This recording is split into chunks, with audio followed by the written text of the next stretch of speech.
plus posée. Ouais, ça m'a donné confiance en moi en fait. C'est là que je me suis dit, putain, ce programme, c'est pas comme tous les autres que j'ai pu faire.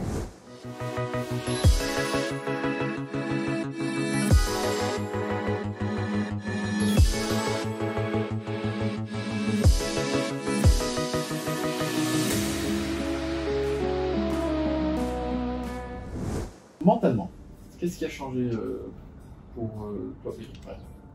Je suis très contente d'avoir persévéré, d'avoir tenu. Je pense que les copines, ça aide vachement, le groupe, ça aide énormément.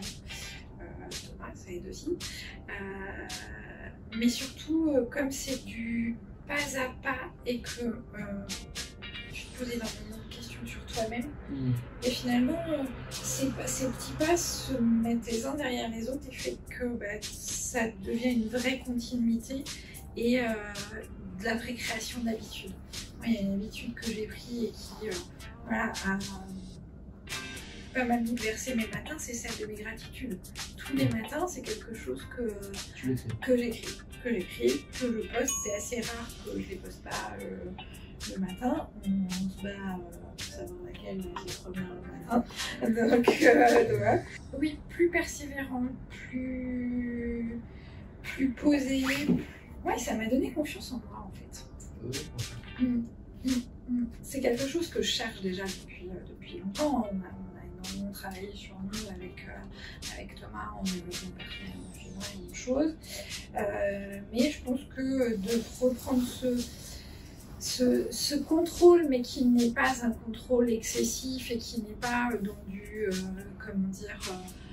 dans l'hyper-contrôle au niveau de la nourriture, permet d'apporter une sérénité, une confiance qui fait que après ça avance comme sur du vélo.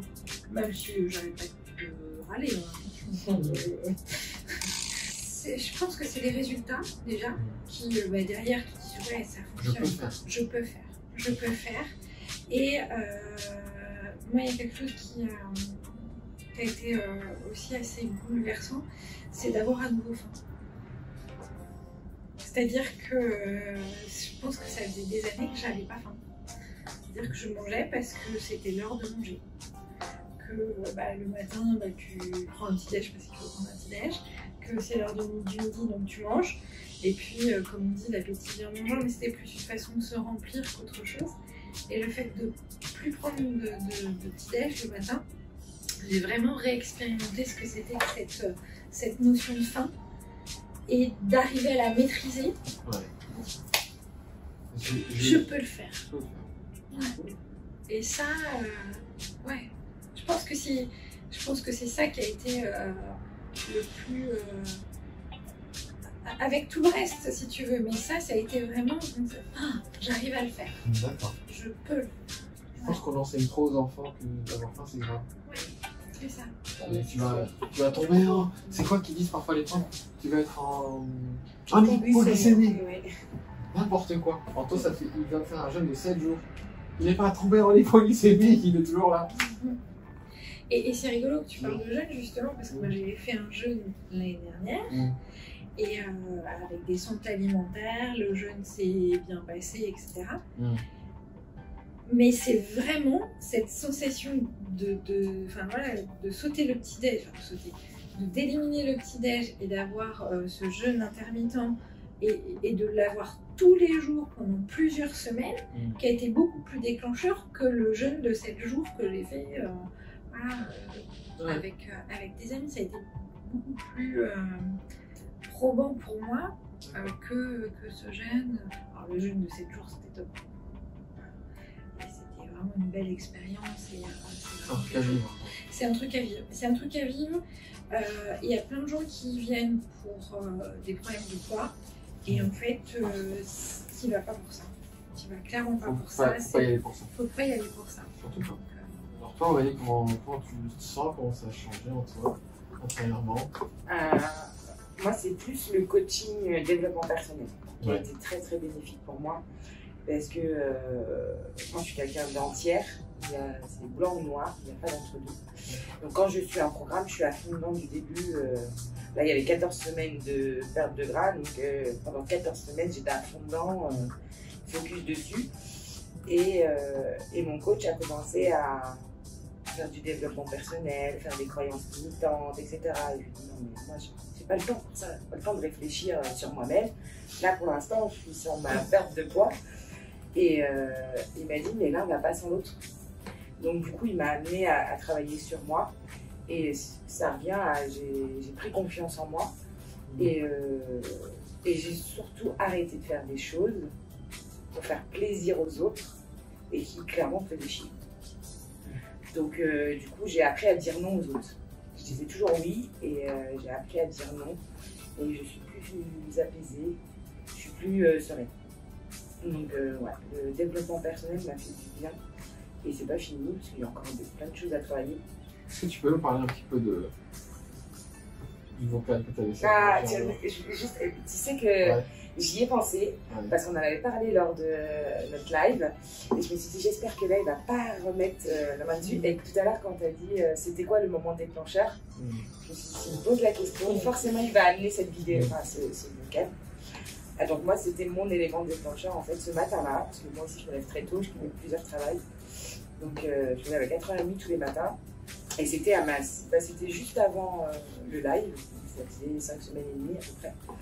Et un matin, je me réveille et je ne sais pas pourquoi, depuis le début d'Alpha Body, je me prenais en photo pour le post du jeudi, je faisais mon petit montage et je postais sans réellement détailler mes photos et les regarder. Et ce matin-là, je ne sais pas pourquoi. Déjà la veille, je ne me sentais pas bien, je commençais à chouiner, alors qu'il n'y avait rien en particulier. Et ce matin-là, j'ai regardé les photos et j'ai pleuré. Et je me dis, mais pourquoi tu pleures?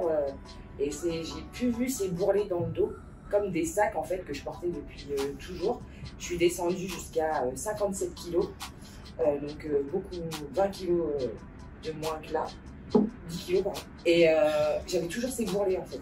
Ils étaient toujours là. Donc là, je me suis dit, on va faire un programme, ouais, je vais perdre, mais je vais vivre encore avec ces bourrelets. Et là, j'ai vu mon dos lisse et je me suis sentie vide. Je me suis dit, il me manque quelque chose. Et donc je pleurais et j'ai dit, il faut que j'appelle mon coach, il faut qu'il... Voilà.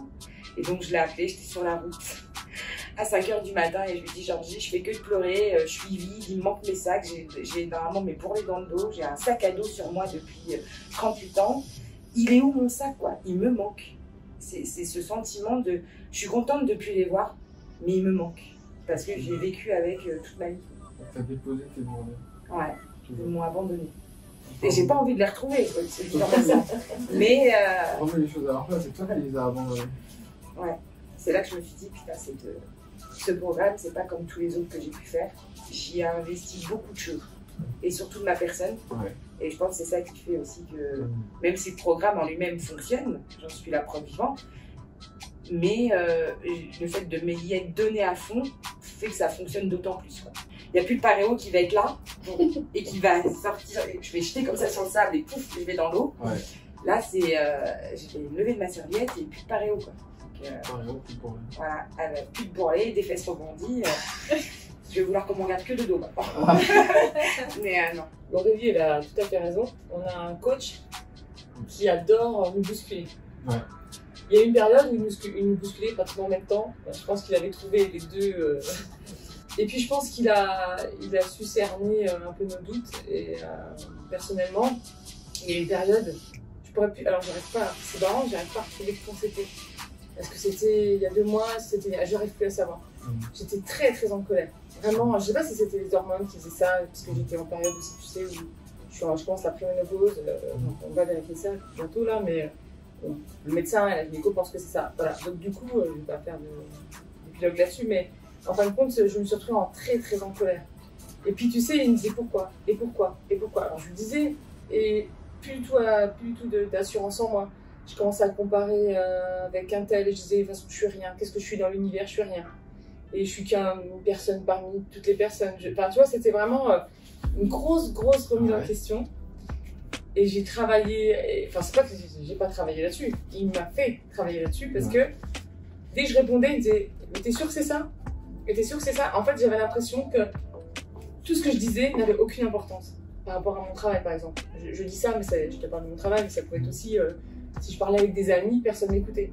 J'avais la sensation là. Et d'ailleurs, les gens me coupaient beaucoup la parole, parce que d'ailleurs, on a un groupe de filles aussi sur messagerie, et on se rencontre. Et je leur avais fait un message, j'avais dit « Ouais, j'ai l'impression que dès que je dis un truc, ça va pas, et même si ça touche ma famille, ça va... » Les gens me limite squeeze ce que je dis, et en fait, je suis rien. Et donc, j'avais eu Georgie au téléphone, carrément, et je lui disais « Je ne suis rien. » Et en fait, il a raccroché, il m'a laissé des messages, il m'a fait travailler. Et sur le coup, je dis « Mais lâche-moi, enfin, en gros, arrête d'insister comme ça, quoi. » Sauf que ça a fonctionné. En fait, ça a fonctionné parce que après ça, j'ai commencé à me dire « Ah ouais, il y a ça. Ah oui, puis il a raison. »